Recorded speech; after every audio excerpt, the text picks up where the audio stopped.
Hi, Susan here. Today I wanted to speak to you about the 8 forms of wealth. And it's a little bit, if you've been to coaching before, you'll have probably experienced being given the exercise, the Wheel of Life, which I've got one here. It's pretty much the wheel of business. There's a wheel of life, there's a wheel of all sorts of things. But the people that I have followed probably for the last 15 to 20 years are masters of what they have achieved in life. And you know what I love most about them is they have evolved and calmed the hell down, which is just amazing. Like, when I first came across them, I mirrored what they told me. It's like, change your habits in 30 days. And, you're going to list all these habits you're going to try and, tackle all at the same time. And then you're going to be mastering this time of thing and that type of thing. And it was just exhausting. But I've come across a few lately that have just really I don't know, they've sort of turned into that monk thing which I suppose is what a lot of the master coaches, even that I have as mentors now, have seemed to evolve to as well. Robin Sharma is one. I'm very grateful I lent into his work in January when I was struggling through that exhaustion of COVID, I've mentioned earlier in a podcast.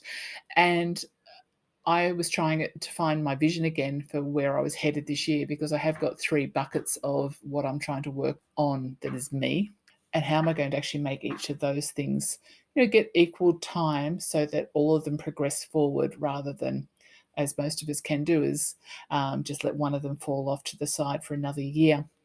But what Robin was talking about that I found really interesting was, he said basically it's called the 8 forms of wealth.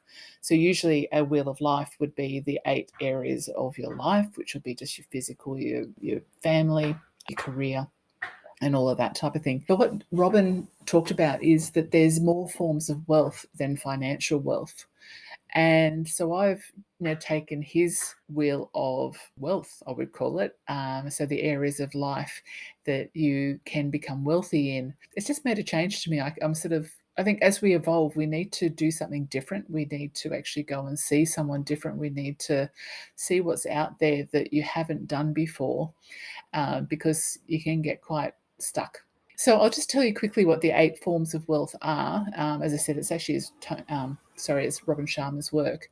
And so what he talks about is, if you could rate yourself on a score of 0 to 10, I've just got it on my screen here, so that, 0 is you're not feeling too great about it. 10 is where you would like to be, or wow is where you want to be.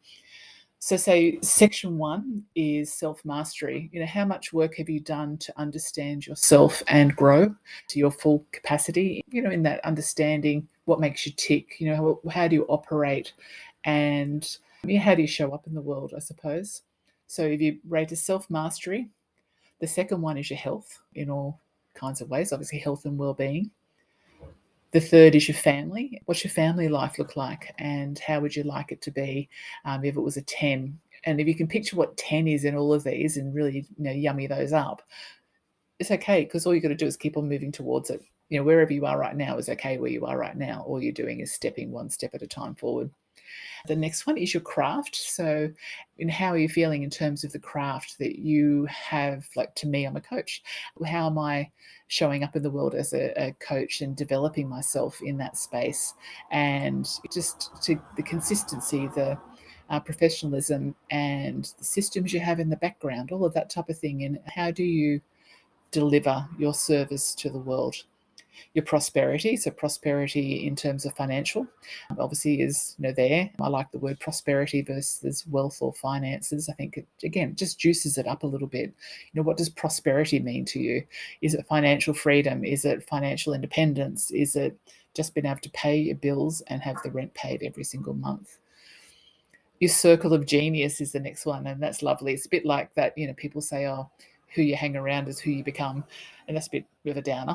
It usually makes you judge people, which isn't really appropriate. But if you could look around you and see who is your circle of genius, who are you hanging around with that inspires you and makes you think that you're in that space of growth with them together, I think that's a really big lesson I've found over the years, that it really helps your adventure. is the seventh aspect. So, what's your sense of adventure like? I mean, COVID has pushed us down a wee bit in that space, but how do you add adventure and play and creativity into your life, and how's that fit on a scale of 0 to 10?